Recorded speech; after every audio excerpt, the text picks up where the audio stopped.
All right, let's hit the field. All right. Just wanted to talk, that's all. Today is February 13th, and baseball begins this week as pitchers and catchers around Major League Baseball officially report to camp. Tonight, I'm joined by Ryan Garcia of Fireside Yankees, and we're going to preview the 2024 season, what we're most excited about, what we're most worried about, and most importantly, whether or not the Yankees actually have enough to get back to the World Series. Baseball is back, and so are we. This is NYY Recaps. Welcome to Yankee Stadium. New York City. Just when they thought I was out, they pull me back in. All right. Ryan, do you hear that? That is the sound of baseball coming back. How you doing, man? I'm doing great. Excited to be on the show. And yeah, man, dude, I'm so pumped to have baseball back. It's going to be so exciting. It's going to be a fun year and lots to watch this spring training. There was a great quote. I forget who said it, but he was a baseball guy. And they asked him, what do you do during the winter? And he said, I stare out the window and I wait for spring. And that's how I feel.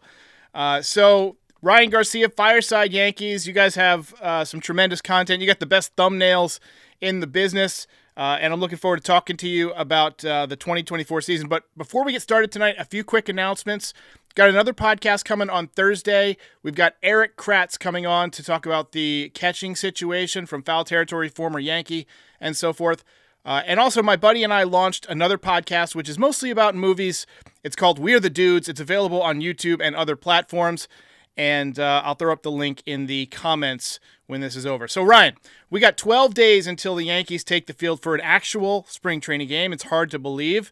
But what are you going to be kind of keeping a close eye on this spring? Yeah, so my answer every spring is pitchers, pitching velocity, whatever new pitches they've got, because I feel like that's the thing that translates most to the regular season. I'm not saying that like hitting performance doesn't matter. If you go like 0 for 50 in spring training, I'm going to have some concerns, but when it comes to pitchers, right, like velocity kind of sticks, right? If you're throwing a little bit harder in the spring than you've ever thrown before, that's really notable, right? Like Clark Schmidt throwing a cutter, that's extremely important. That's, new information. Whereas, when it comes to hitters, unless you're throwing out a new stance, and we rarely see that, like I know Donaldson tried a new stance last year, didn't really result to anything. Same thing with Hicks, he kind of made some changes. Didn't really result to anything with the Yankees, at least. So, those things kind of, I'm not saying I want to diminish anything hitters do in the offseason, but more so those changes are things we see throughout the course of a full season. For pitchers, it's kind of instant. It's like, oh, this guy's throwing harder. This guy's got, a new pitch. He's, throwing this pitch a little bit more. So I pay attention a lot more to pitchers than hitters during spring training for sure. Yeah, I agree. And I don't put a lot of stock in spring training performance in terms of numbers. I mean, we saw Kyle Higashioka and Oswaldo Cabrera both lead the team in home runs in the springtime. It doesn't matter very much, but there is one thing I do want to see from a position player, and that is Anthony Rizzo. I want to see him hitting the ball hard. I saw him taking some BP today. I want to see that he's got his timing back because we know that concussion syndrome threw off his reaction time, and he was just garbage basically for 2.5 months. I want to see what Giancarlo looks like. We've heard that he's lost a lot of weight. Carlos Rodon obviously lost 40 pounds this winter. Gleyber Torres and Juan Soto in contract seasons. Verdugo also in a contract season. I imagine they'll all be in good shape. So I look at what kind of shape guys are in. Do they look ready? Do they look motivated? Very rarely does someone come in and mash from the beginning of spring training and it carry on through the regular season. That just doesn't usually happen. I can think of a couple of times. If you remember 2017, Aaron Judge comes to spring training. First pitch, he hit it off the top of the scoreboard. This is when he was kind of a question mark coming into the season, and that was kind of like him announcing his presence with authority. And this is a bit before your time, but Tino Martinez in 97 was on fire throughout spring training and ended up carrying that over through the season. I think he hit 3 home runs in the second game of the year against Seattle. So I'm looking for those type of things. Nestor Cortez, what kind of condition is he in? And like you said, the velocity, does he have that crispness on his pitches? And I'm also very interested in the catching battle. You have any thoughts on the catching battle? Three guys for 2 spots. Yeah, so for Ben Rortvedt, it's obviously very unfortunate. The odds are very much stacked against him, but a couple of variables to note. Number one, Austin Wells actually missed most of spring training last year with a rib injury. He has dealt with injuries in his minor league career. Not to say that he's not going to stay healthy this year, but, he's a catcher. It's a position where you get banged up, it is notable. I think Trevino is going to get the majority of the reps to open up just because he's the guy who Garrett Cole relies on. I also think that Marcus Stroman, it makes a lot of sense for Marcus Stroman to throw to Jose Trevino. I think where Jose Trevino, lives in terms of his framing, it's bottom of the zone pitches. That's also where you typically see the most stolen strikes. And Stroman lives in the bottom of the strike zone. So I think Trevino, Stroman, that makes a lot of sense. Rodon likes throwing to Wells. That's awesome because you at least have one guy that you know is going to be a guy that he actually prefers Wells. He's at a little bit of a disadvantage just because of the defense. The Yankees love defensive first catchers. And I'm not saying Wells can't handle himself behind the plate, but I do think Trevino, at least in the beginning, will get the edge. And I think Wells will kind of play his way into more reps. Yeah, I'm looking forward to hashing this out with Kratz because the way I look at it, Rortvedt kind of helped Garrett Cole get over the hump for the Cy Young. Those last several starts, they were outstanding together. How easy is it going to be for Garrett Cole to give that up? I mean, obviously Trevino's great. He's thrown to Trevino a lot, so it shouldn't be that much of an issue. But, having that guy who's available on the roster could be helpful. So assuming everything goes to plan, which it never does, but, hope springs eternal, what has got you most excited this season? Is it Cole taking another run at a Cy Young? Is it Judge going for 60 again? Is it Soto's first and possibly only season in pinstripes? And this question goes to the audience too, so feel free to comment. What's got you most excited about this year? I'm going to say it's Juan Soto. Just the fact that Juan Soto's on the team. I'm going to be honest with you, and I think I tweeted this a few times as well. Had the Yankees not gotten Juan Soto, had another team got Juan Soto, the offseason, I don't care what they did outside of that, it would have been a failure. I mean, they needed a left-handed hitter of the caliber and ilk of Juan Soto. It did change the energy a little bit. I know obviously Yamamoto going to the Dodgers didn't feel great. It does not feel good. But when you look at Juan Soto, when you look at what he provides, when you look at the lack of left-handed hitting, I mean, I looked at this metric. I think that Posada's a switch hitter, so this doesn't count. I only looked at left-handed hitters. I believe Giambi's the last guy to have a 150 WRC plus from left-handed side. And I think he did it before I was even born. So Juan Soto will be the best left-handed hitter in my lifetime to ever play for the New York Yankees, which seems crazy to say because of right field. And look, I'm a big numbers guy. You know that. But it is silly that the Yankees haven't had a lot of quality left-handed hitting. Pretty sure they had a 280 OBP from their lefties. They didn't hit righties well last year. Soto is, it's so much better to have Juan Soto penciled in there instead of all right, is Cordero hitting fifth today? Is Bowers leading off? It's no disrespect to those guys, but this is a different caliber of player. I would have thought that Robinson Cano was up there better than Giambi in terms of those numbers. He had some big seasons, but, I haven't dug into it. But Giambi was, when he first came to the Yankees, go watch some of those highlights, man. This guy hit nukes. Just absolutely. He was my favorite type of player from that era. Just a big, roided, hairy monster who just wanted to put the ball in the seats. Obviously we all have our feelings about steroids, but hell, it was fun to watch. It was a fun era of baseball. For me, I think I'm going with Jason Dominguez. Obviously, he's hurt, but, seeing him warm up today and start to get back at it just kind of brought back memories of, how good he looked. And we've been talking his praises for years on this channel. I'm a big fan of Dominguez. And he kind of reminds me of prime Bernie Williams in the way he carries himself. He's very relaxed. He's, you see him smiling all the time and loose. And I make this comparison all the time. I told this to Max Goodman. There's this movie called Air, and it's about the Jordan shoe. Have you seen it? So there's a scene where he's pointing out how Michael Jordan is all relaxed. He's expecting the ball. He's loose, even though it's a big moment. I kind of got that feeling with Dominguez. In spring training, all eyes were on him, and he mashed. You call him up, all eyes are on him, and he mashed. He seemed to get better the more important the situation. I just think he's going to be one of those special players, and I'm not even going off of his skill set, which is obviously fabulous. Just the demeanor, his disposition just reads very well, and he looks very comfortable. Obviously, also, Aaron Judge, if he's healthy, 50 home runs for him is like a layup, right? Yeah, first and foremost, Aaron Judge's power numbers are just they're ridiculous. Every time you see a new stat about the home runs he's hit, you're like, oh yeah, no, that's easy. He hit 37 home runs last year, missed a third of the year. Pretty sure he finished top 5 in the AL in home runs. And I also want to touch on that point you made about Dominguez. His demeanor, it is special. He just seems like he knows what he's doing up there. He doesn't it's not arrogance. It's almost like there's not a single thought of doubt or insecurity in his head that he can perform in any situation.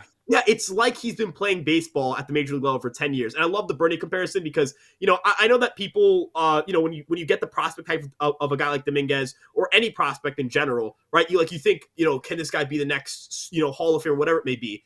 If he's Bernie Williams, I don't know if that means he's going to get into the Hall of Fame or not.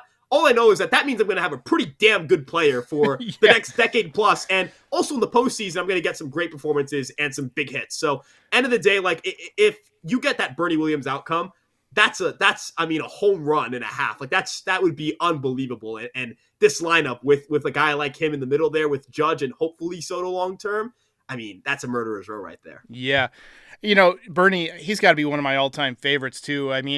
You think about what he did. I'm surprised he doesn't get more recognition. It goes, core 4. I've always felt like it should be core 5, and I have t-shirts that say core 5. He was up earlier than everybody else, but he kind of ushered in that era of the youth movement. He came up and learned from Don Mattingly and was just a classy guy. And he was a switch-hitting center fielder who hit either third or cleanup for a dynasty. That's like if you had a dynasty and you didn't put the quarterback in the Hall of Fame, right?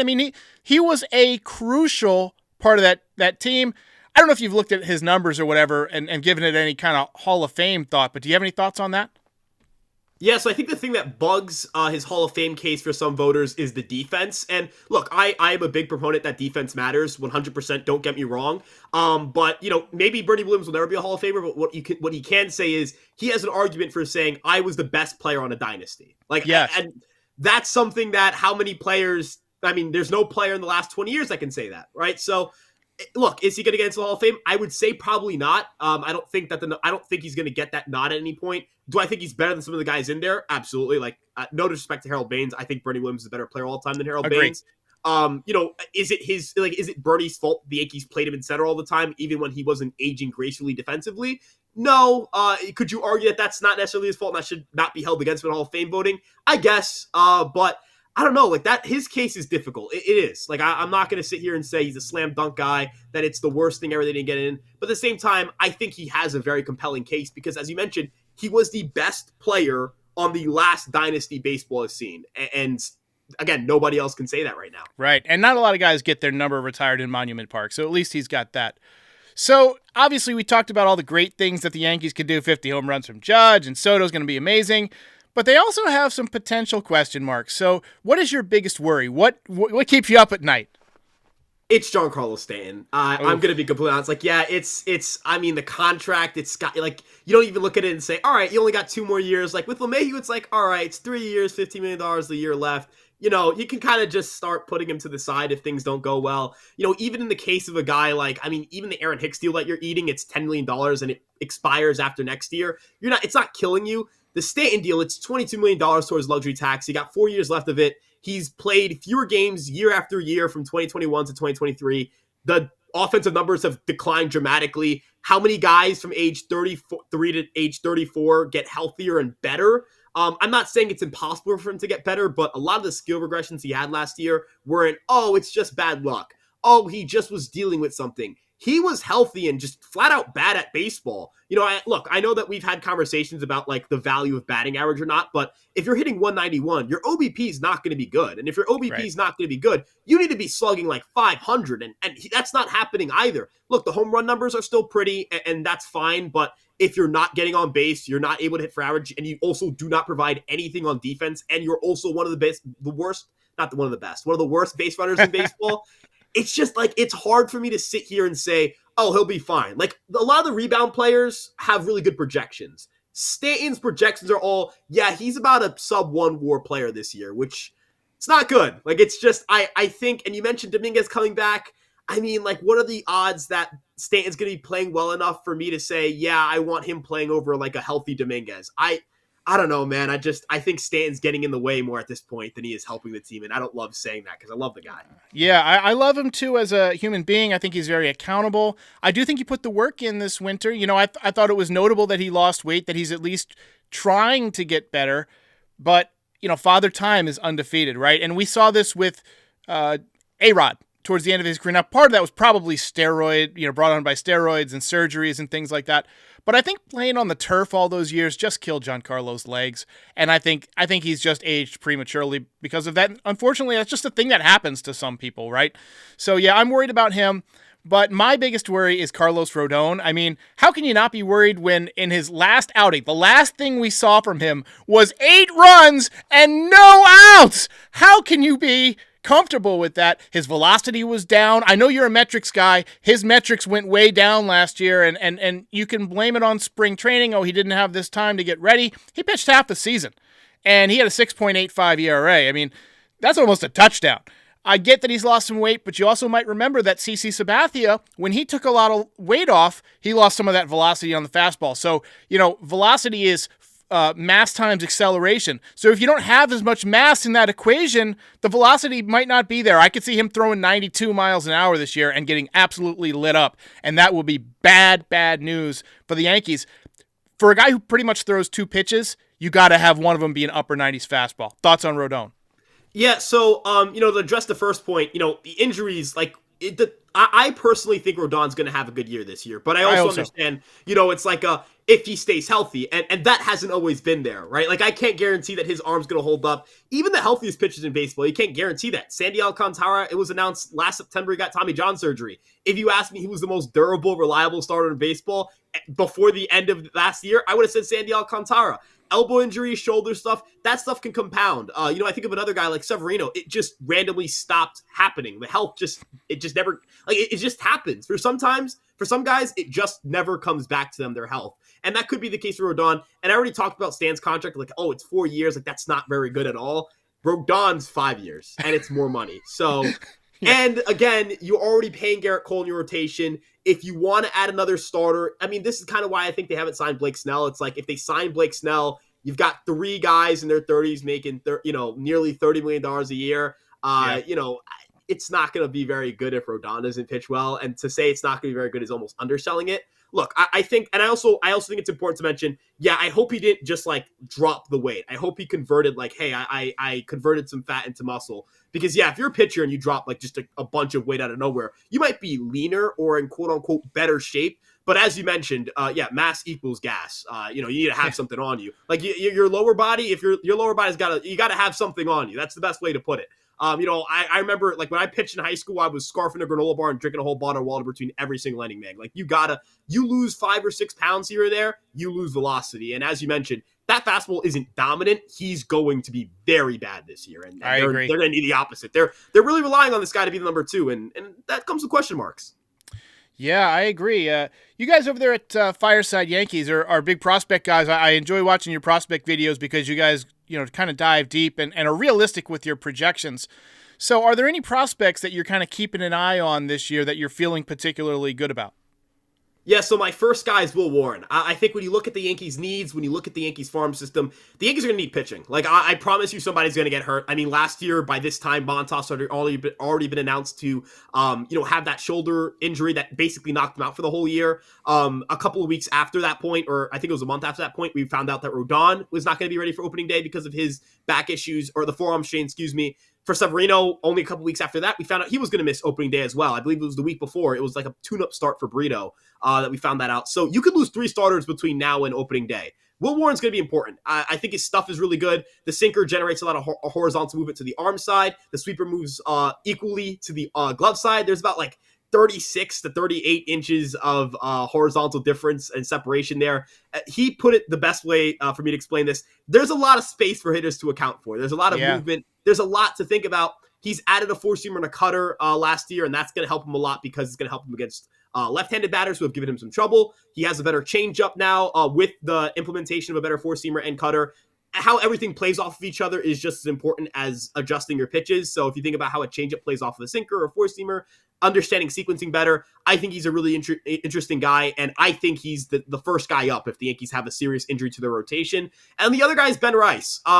We talked about question marks. Look, I think Anthony Rizzo is going to be a good player this year. He has the chance to be a good player this year, but let's be real here.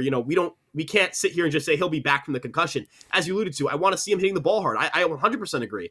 And if he's not to where he needs to be, Ben Rice is important. And even if Rizzo's good, if he's not, give him the club option for $20 million good, now Ben Rice is even more important. And look, you can never have enough left-handed hitting for the New York Yankees. This is a team that they have the biggest left-handed advantage in baseball. So, end of the day, I think Ben Rice and Will Warren, those are the two guys I'm looking at the most. So we got a question. Do you think we'll trade for Cease? And we'll get to that in a few minutes.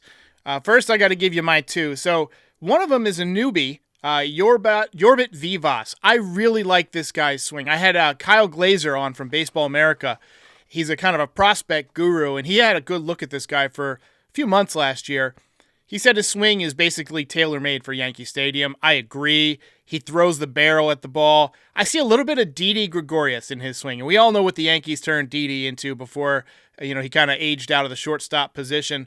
Also, Chase Hampton is a guy that he said has, legit solid big league starter, like top half of the rotation type of stuff. I want to see how he approaches major league hitters in spring training. I'm sure he's going to get some innings. I want to see how the fastball plays. I want to see how the command looks. But he's another guy that I think, look at last year. Brito was the number 2 starter for the season. We're going to have some injuries. We're going to have guys in and out of the rotation that we didn't expect. I think we're going to see both Warren and Chase Hampton, and we need those guys to show us something this spring. What are your thoughts on Chase Hampton, by the way? Yeah, I love Chase Hampton. He's got a really good four-seam fastball, great riding action. I believe it was the pitching coordinator, Sam Brain, who dubbed him Mini Cole. Not to say that he's going to be Garrett Cole in terms of have a Hall of Fame caliber career, but in the sense of power four-seam fastball, a lot of swings and misses, really good sweeper that the Yankees added, a good cutter as well. Has a curveball that he had a great feel of in college, and obviously now that you have 2 more pitches to play with, you've got a 4-pitch mix, you've got a good feel for your curveball and your four-seamer, you're developing the feel of the sweeper and the cutter, and both those pitches performed really well. The biggest change he made from college to the major leagues, or minor leagues, was his strike throwing abilities. He really struggled with command in college. I believe he had a horrible senior year where he just wasn't very good. And his strike throwing abilities have really taken a step forward. And I love that you mentioned Yorbit Vivas because he's on the 40-man roster. He's an infielder. Again, guys could get hurt. It's not even saying... Yeah, he's going to play left-handed, and his swing, I love looking at his swing. There's this one clip that I saw on his swing, man. It's just, he looks like he'd be a fun player too. I feel like he hits a home run, and I'm going to have fun watching him hit that home run. I think I've got some footage of him somewhere on this reel, so we might see him pop up here. Let's see here. It's probably near the back. Anyway, it's on there. It'll come around. But yeah, I think he's gonna definitely play a role. Do you have a sleeper pick as to who could be kind of a guy who steps up that maybe a lot of people aren't talking about? Like a Verdugo or a Cortez or somebody like that? Yeah, so my sleeper pick is actually going to be, I'm not saying that he's going to have a great year, just that he's going to help the team. I think Luis Gil is going to be a big contributor, at least on the pitching side of things. When you look at what he did at the major league level when he was healthy, right? He was a solid spot starter. He made a couple appearances, looked really good sometimes, didn't look so good in other stretches, but I don't think the Yankees are going to force him to be all right, you've got to give us 5-6 innings every time. They can make him, kind of 2 or 3 innings here, an inning there, kind of use him in a versatile role. He's got great stuff. There's never been any denial of that. Not having to be a traditional starter also means that the need for a third pitch isn't as dramatic. And if he were to add a third pitch, the cutter kind of makes sense for him, right? He throws a four-seamer. Sometimes he gets cut on the pitch. It moves to the glove side instead of the arm side like most four-seamers do. His slider naturally gets a lot of good horizontal movement. And he throws it pretty hard for a slider that gets as much horizontal movement as it does. A cutter kind of blends those movement profiles pretty well. And if you think about the movement of a cutter, it's a bullet spinning pitch. I mean, it's going to stay pretty straight. And that's good for command. It's an easy pitch to throw for a strike. It just kind of makes sense for him. How many innings he'll give you this year? That's obviously a big question mark. But I feel like in the mix of all these prospects, we kind of forget that 2 years ago, after the first 2 starts he made in 2021, it was kind of all right, is Luis Gil the next guy up? And that Tommy John surgery kind of knocked him out. And it's not like he was a bust. He just got hurt, right? I don't know if you can hold that against him from a sense of he's not going to be good because he got hurt. We've seen a lot of guys come back from Tommy John and look pretty good. So I think he's a sleeper pick. I think he gets overlooked in the wave of really good prospects the Yankees have had kind of come up through the last few years. On this channel, we call him Luis the Real Deal Heel. So I love his arm action. He's just got such a long arm, big long fingers.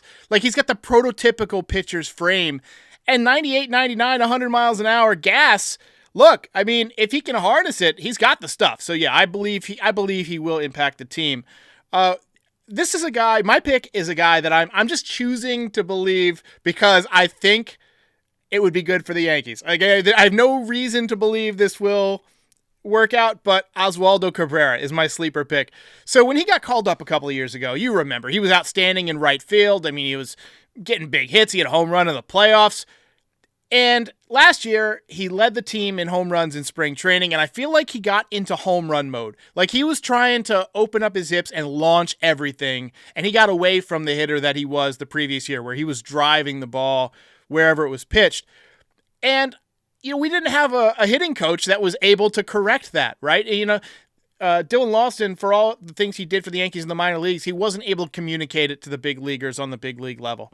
So I think that him working with Aaron Judge, working with Gleyber Torres this winter, maybe learning from two of the most consistent hitters on the team, and recognizing, hey, if I don't do it offensively this year, I might not get another shot again. So while other guys are playing for a contract, he's playing for a career.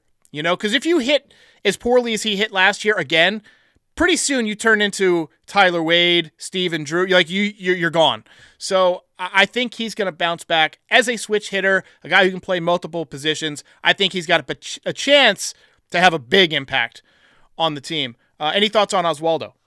Yeah, I loved Oswaldo when he came up, man. Like, I was like, that was my guy. I mean, he's a ton of fun. Again, a switch hitter, right? Like, you kind of think that, especially that 2022 team, he really started playing when Benintendi went down. So there was no Carpenter, no Benintendi. It was kind of like, all right, this team is like extremely right-handed again. It's nice to have somebody who isn't right-handed. And seeing him fall apart this year was just kind of like, it almost felt like an embodiment of the 2023 team. They went from this fun, like, all right, they had a fun year in 2022. Wasn't a fun ending, don't get me wrong. But 2023, it's like, all right, let's just try to hope add Rodon. Let's see if things go well. Cabrera slumps, he's gone at times, and then it's like, all right, yeah, this team stinks and it's not fun to watch. But James Rosen, I think he's going to be a difference maker for some of the younger guys because I think he's a nice blend between, having a modern philosophy, sure, but also just being able to connect to players. A lot of players have had really good things to say about him. He's kind of the type of guy to, I guess, empower the players, the best way to put it. And at the end of the day, like, these are work relationships. These aren't, I feel like fans kind of forget that. This is a work relationship. Nobody wants to work with or for somebody that doesn't empower them and that makes them feel like they're incapable or they're inadequate. Having somebody who's like always got your back, obviously you want to be held accountable as well. You don't want just somebody to be like, it's fine that you're hitting, 200 and you haven't hit a home run in 2 months. Nobody wants that kind of guy being their hitting coach. But it's a blend. It's a balance. And I think that's kind of the word to use for the guys the Yankees have brought in, balance, right? You want to have that fine line between accountability, empowerment. I know players nowadays, like, they're not going to just let their coach chew them out, in public and be fine with it, right? Like, they have social media. They can air out these grievances. Right. It's a different era of sports. Don't get me wrong. And I think it's just important, though, to have somebody who I just think Rosen's going to be a better communicator than Lawson was. And I think he's a little more equipped for a modern hitting coach role than Casey was. Casey was just kind of thrown to the fire like, hey, come from MLB Network and just go fix the offense, man. He was Aaron Boone's friend. He was Aaron Boone's friend. Was like, I mean, I feel bad, too, because, like, I mean, he doesn't seem like a bad guy. The players seem to really like him. I don't think he's a bad dude at all. Like, I think Judge was even on his podcast recently. He just kind of got thrown into the worst situation possible and was told to fix an offense and kind of implement a hitting philosophy in like half a year on a contract year. It was just a weird situation. It's nice to have consistency there. So you and I had a little back and forth last year about Clarke Schmidt. We got to talk about Clarke Schmidt. I know you're very high on him as a pitcher and the metrics, and I'll put up the metrics for the folks who are watching on YouTube. They were okay, some of them. I think they definitely took a step back later in the season from where they were at the beginning of the season. But, I felt like he was a guy who didn't go deep enough into games, really was missing a pitch to get guys that third trip through the order. And to me, he was like Blake Snell with less strikeouts, right? 5 innings and fly, but with less swing and misses. Although he does have some swing and miss stuff, good curveball and so forth. But give me your breakdown on Clarke Schmidt. How you feeling about him this year?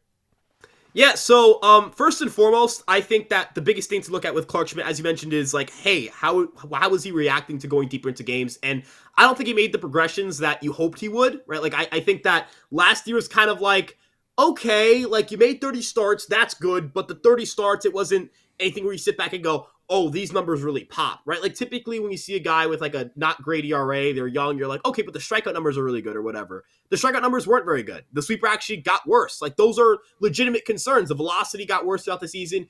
You hope that those things kind of come back to him and sustain throughout the year. And if they do, I do believe in terms of like sequencing and poise as a starter, those skills progress a little bit. But if the velocity starts tailing again, I'm not so sure he's going to have a future as a starter. And again, like they have Warren coming up, they have Hampton coming up. It's almost cutthroat, but the Yankees are just going to go to the guys that they the next guy up, right? We see guys fall in and out of favor. I mean, at the end of the 2022 season, Hal Steinbrenner was talking about, we envision Anthony Volpe and Oswald Peraza being the middle infielder of the future. And now it's like, is Oswald Peraza ever going to play for the Yankees? They don't seem to really like him. You know what I'm saying? So, the Yankees are very much, you fall in and fall out of favor, pretty quickly. So there's a lot of pressure on Schmidt this year. He made 30 starts. Again, that's really good. But as you mentioned, doesn't pitch deep enough into games. That has to get better. And then again, like on a start-to-start basis, consistency and quality, right? Like the ERA has to be better. The strikeout numbers have to be better. Gives up too much hard contact. There's a lot of things that just weren't great. Look, it is his first full season starting. He hadn't even gotten a full year starting at the minor league level, constantly hurt. That's also another question mark. Like he has a very not great injury history at the minor league level. So you have to factor that in as well. He's certainly a guy that halfway through the year, I'm going to look at it and say, if you're not performing well, either A, I want the team to trade for a replacement, or B, hey, I'll take a look at Will Warren. Let me get a look at Chase Hampton or whoever it may be. That's next guy up, I guess, in the farm system. Yeah, I could definitely see him slotting in as a nice middle relief pitcher for the Yankees, too, if it doesn't work out. So Dylan Cease is somebody that the Yankees have been connected to. The White Sox apparently asking for Spencer Jones, among others. To me, that's a non-starter. Given that acquiring Cease would probably force Schmidt to the bullpen, so would Blake Snell signing him. How do you feel about Cease and Snell, I guess, at the right price? Yeah, so at the right price, absolutely. Like, don't get me wrong, the Yankees could definitely use more starting pitching. And I personally believe starting pitching has such a big impact in the postseason. I mean, if you are matching up in a playoff series, you think game 1, game 2, game 3, and you've got, Cole, and then right after that, you've got like Blake Snell or Dylan Cease. You expect to win the first 2 games of that series, and then you get a chance to repeat with Cole in that series. You kind of set yourself up to be able to win 3 of the 5 games, or in a 7-game series, 4 of the 7. But my big thing here with Dylan Cease is I kind of want to see him pitch this year before I, trade away with what it takes.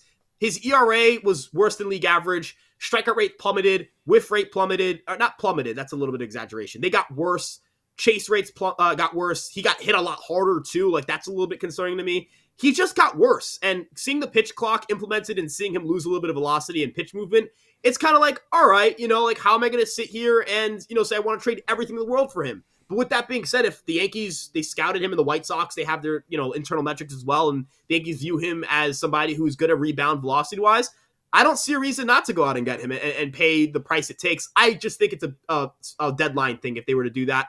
In Blake Snell's case, is he a 5-and-dive guy? Sure. But man, is he damn good. Again, yeah, like he's inconsistent. Sure, there are some things, there are some warts. Both Cease and Snell have warts, but I'm not going to sit here and pretend they're not upgrades. Like I'm not going to sit here and pretend they don't make the team better. I think there's a fine line between, hey, they are going for more than what I'm willing to give up, and oh, these are bad pitchers. I feel like social media kind of like it's almost fueled the idea of just like have agendas for or against people. Blake Snell and Dylan Cease are really good pitchers, and next year this upcoming season, they're going to contend for Cy Young awards, and they're going to contend for All-Star appearances, and they're going to help any team that they go on. I understand at the same time not paying the price for them. I know I'm kind of fence sitting here, but yeah, it's okay. We can sit on fences around here. The when I think about Blake Snell asking for reportedly $270 million, I find that hilarious because he's not going to get anywhere near that. But I consider a 1-year deal, and I think, if I throw $40 million, I push all my chips in for this year, he might just consider taking that because he's still young enough where he has another big year. Somebody's going to give him a big contract. Yeah, I'm going to throw a hot take here. If he was like, hey, give me 1 year, $50 million, I would do that too. Oh, like, yeah. I don't know if Hal would do it. Like, I understand, like, it would be double. I think it's also double. Like, it would actually be like $100 million of like salary because he's to pay. over the cap. Yeah. So I understand that, but like if we just remove the context of finances in the sense of like the luxury tax and all that stuff, and he was like, hey, like I will do 1 year, $50 million. I'd be like, come on board. Like from your, like, as you alluded to, like the Yankees, they need starting pitching, man. Like I'm going to be honest with you. Guys can get hurt, right? Like, you don't know what happens. It's kind of good these guys are free agents, because if somebody gets hurt, man, he could kind of pivot a little bit, hopefully. I don't know. I'm always going to be a little shaky with pitching, like long-term investments or even just health in general, because all it takes is, I threw my slider wrong. I just tore my UCL. Like, it's as simple as that. People don't really think about it. It's dark to think about, but you're one pitch away. Like, you're always one pitch away. It's a scary thing to think about, but it's true. That same fear with injury doesn't really exist for hitters. Not saying they can't be injury prone, but it's not as quick and you're gone for a year. Stanton, he's injury prone, sure, but it's like, all right, but he'll be back in a month, or he'll be back in 2 months, whatever it may be. With a pitcher, it's like they're hurt. They're done for a month, and they got to build up for a month, and then they got to adjust on the mound at the major league level. Look at Rodon last year. It was like, all right, he'll come back and we'll get a great second half addition. And then he stunk. Pitchers are scary business, man, and having as many of them as possible that can help you in the rotation, I don't care. Like, people are like, what about a spot for Schmidt? What about a spot for Cortez? I don't care. You just get as many pitchers as possible. That's the answer. Everyone's talking about like spots for players. Man, I mean, all these depth guys, these guys are going to come off the bench. They're going to play anyways because guys are going to get hurt. I mean, Jake Bauers, Billy McKinney, Frazier Cordero, Willie Calhoun, like these were frequented players of the Yankees last year. Pereira was rushed up. Wells, Dominguez. I don't think the Yankees plan on calling these guys up at the end of the year when they open the season. That kind of stuff just happens. They had 2,300 IL days. There's no reason why it can't happen again. There's also no reason why you should expect it to happen. It kind of goes both ways. But I mean, these guys are gonna get hurt. There's no such thing as too many good players. I don't understand that concept. So I got to give a shout out, Super Dono from Richard K here. Big fan of both of our channels, so thanks for that. All right, so you just mentioned injuries, and we got two questions left here, two topics left. You good on time? We're a little bit over what we said, but okay, cool. So you can wave a magic wand and guarantee that one player stays healthy. Everyone else is a roll of the dice. Who are you using your magic on? I'm rolling on Carlos Rodon. We need starting pitching. Like, I'll roll it on him. If Stanton gets hurt, man, Dominguez will be around at some point. Like, Grisham can play some center field before he gets back. You could find hitters. Like, look, I'm not saying that, hitting is the easiest thing to find in the world, but you can find some left-handed hitter to add to your lineup. The deadline's a little more forgiving in the hitting sense, not as much in the pitching sense. So yeah, it's Rodon. Very, very, very quickly Rodon. Yeah. Last year I asked this question. I forget who I had on, but, we talked about, whether Garrett Cole or Aaron Judge, I mean, because of their numbers, if you get a full season out of them, it's a lock that they're going to have great years. So do you use the magic on a sure thing great season, or do you gamble on those guys? I'm a bit of a gambling man, rather. Kind of like Kenny Rogers, not the pitcher, the singer. So I'm not sure, like you said, Giancarlo can hit anymore, so I'm not going to waste it on him. And, Rodon is obviously a great choice, but I'm going to go with Anthony Rizzo because I need somebody to drive in the 400 on-base percentage guys that we have in the top three of the lineup, that sounds phenomenal to me. And if he's, we saw what he was before he got hurt. He was benefiting from the shift going away, and he was his typical all-star caliber guy, and then he just fell off the face of the earth. We need him to bounce back. I actually love Anthony Rizzo. Like, I think when he's hitting well, man, even 2022, he got so underappreciated that year. He had a pretty good postseason, too. He hit some pretty big home runs, especially in the ALDS. You think game one, that home run that kind of put the game away. Yeah. He's a guy who doesn't strike out a ton. He hits the ball in the air a lot, which is perfect for Yankee Stadium because he's left-handed. He has good at-bats. Like, you hit him, if you can hit him, after a guy like Judge, or, you're hitting him. I mean, I'm assuming Judge is hitting third and Soto's hitting second and LeMahieu's hitting first. If you have him hitting fourth, and as you mentioned, just cleaning up the guys, if Rizzo and Glaber can kind of evenly put up some pretty good numbers together, you've got your complement. Rizzo's your complement to Soto as your second best left-handed hitter. Glaber's your complement to Judge as your second best right-handed hitter. Those two guys could certainly change a lot. And again, Rizzo, he's a left-handed hitter. Like, I mean, I know that I'm kind of, I don't know if I'm overly emphasizing it, but I just look at the numbers against right-handed pitching last year for the Yankees. I don't think I'm overemphasizing it too much. They need a lot of their lefties to be good this year. And Rizzo's certainly the guy that I'm looking at and saying, he could hit 33 home runs this year or something like that. Like, he could hit 33 home runs, give you a 360 OBP. And man, that's huge. That's game changing, man. That changes everything. That's got to be 100 ribbies with the top of the lineup that we have, So, and last year we didn't have anybody who approached 100 ribbies. So, all right, final projection. Yankees 2024 record. Going to put you on the spot. What you got? Okay, so I think the Yankees will win around 93 to 94 games. I'll be a little bit optimistic. 94.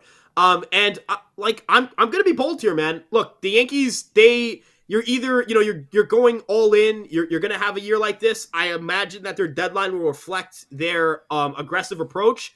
The New York Yankees will be your 2024 World Series champions. I'm going to put that out there. I've never predicted them to win the World Series out of fear of sounding like a homer. But dude, I don't care anymore. I'll go down swinging with this team. Juan Soto's on the New York Yankees. I kind of swore myself to a life of not complaining until the games begin after they traded Soto. And I'm going to stick to it, man. I think they will win the World Series this year.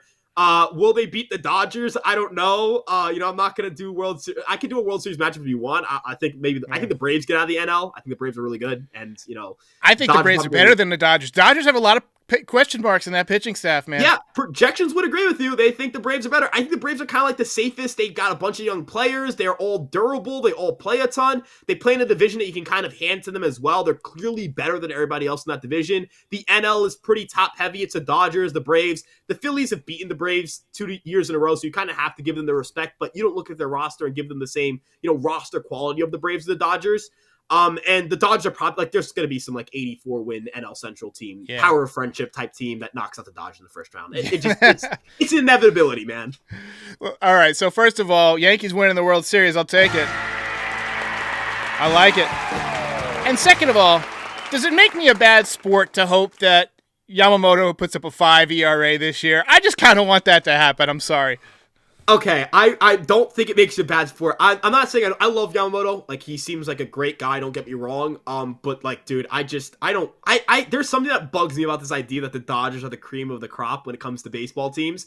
We're the goddamn New York Yankees. Right. I mean, we're the pinstripes. There's 27 rings here. I'm not gonna crown an organization because they won one title in 30 years. I think they're a great organization. I actually think they're the best, they're in terms of process, all that stuff, but I want the glamour and the glitz and the praise to come to New York. Look, I might sound like a jealous, bitter Yankee fan. I don't care. I'm accustomed to being the team that everybody hates. I want everybody to hate us again. I hate when people are like, oh, I feel bad for Yankee fans. No, I don't want your pity. Hate me. What are you talking about? I want the Yankees to win the World Series, give some obnoxiously large contract to Juan Soto, and for at least one winter, we just got to get to lord over the league and act like we're the Yankees again. You know what I'm saying? I want that arrogance back. I think that's the one thing that's missing from the Yankees. They're just it's humble, and I don't like that. I don't know. No. Yeah, that would be a fun winter. I've experienced it 5 times. It's great. I used to, when I was in middle school, the Yankees won their first World Series of my lifetime, 96. The kid who sat next to me in all my classes, just because of the way the alphabet was, this kid named Tony, and he was a huge Braves fan. And I got to just stick it to him all winter. It was great. So I'm going to say 96 and 66. I think last year was kind of an anomaly with the amount of injuries. Obviously, they've had injuries in recent years, but everybody got hurt. I think just subtracting a horrible season from Luis Severino helps. Rodon can't possibly be that bad because if he is again, they're not going to keep pitching him. And look, I've got him going to the ALCS again. I got Baltimore beating them. I think Corbin Burns puts them over the top. But if the Yankees go out and get Snell, who knows? But right now I got him going to the ALCS and dropping it to the Orioles. Sorry, guys. I'm not gonna lie, I really want us to stick it to Baltimore this year. I don't know what it is. Everyone's like, oh, you have to love these young, fun teams. No, I don't. Everyone's like, you have to feel so bad for them. I don't. What do you mean feel bad for them? I don't. I'm sorry. I don't. They're in my division. I don't like them. Everyone's like, oh, this Orioles team, they're so fun and likable. I'm like, no, I hope they get swept. I hope they get knocked out in the first round. I mean, I saw Yankee fans rooting for them to beat the Rangers. When the Rangers swept them, I'm not saying I was celebrating, but I was like, all right, the Orioles didn't win a playoff game even. When the Blue Jays get knocked out in the first round, man, it's the funniest thing ever. When the Rays get knocked out in the first round, I mean, could you imagine being one of the Yankee fans rooting for the Astros to lose to the Red Sox in 2021? Good Lord. look, I don't care how many times the Astros beat us. AL East, at least the Red Sox. Like, I'm always going to not like my AL East rivals. Maybe it comes off as a hater. Honestly, I'm just going to go this far.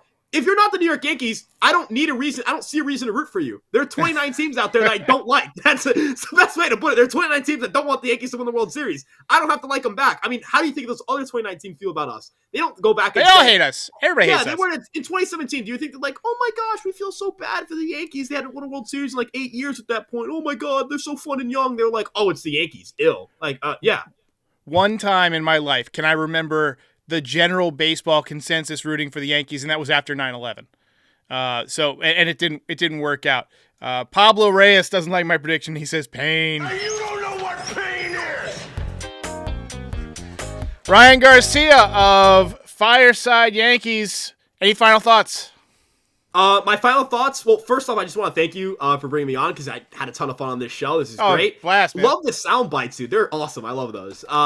And my other final thought is, this year is gonna be like a pretty big year for the Yankees. I mean, if they don't win the World Series, not that everything falls apart. They have a pretty young group of prospects that you hope come up and take steps forward. And if they show positive signs, you'll feel good about the team going forward. And, if they bring back Soto, all that stuff. But, I mean, we don't know if we're going to have Soto after this year. Kind of just take it in. Enjoy the fact he's on the team this year. Judge and Soto, there are very few times in our lifetime that we see, the best right-handed hitter in baseball and arguably the best left-handed hitter in baseball play for the same team. You're going to get... And look, we don't know how many years Judge is going to be completely healthy and the best player in the world kind of stuff. We don't know how many years we're going to see Garrett Cole, go out and compete for a Cy Young. We've got an array of, really good players in their prime. If it pans out, it pans out. If it doesn't, it doesn't. I'm not saying you can't be mad if it doesn't, but Juan Soto is here for at least 1 year. We only get that 1 year for now. Just enjoy it, guys. I mean, he's on our baseball team. It's harder to say anything else. I'm going to give the final word to Naz Levy. Says, never forget, even our announcer, Jeff Nelson, was out with a voice injury, leaving Ryan Rucco alone to call the game. Yeah, that's tough. All right, ladies and gentlemen, we got Erik Kratz coming on Thursday at 7:30, and then lots of great content this year. Let's get a round of applause for my man, Ryan Garcia. Appreciate it, dude, and we will see you next time.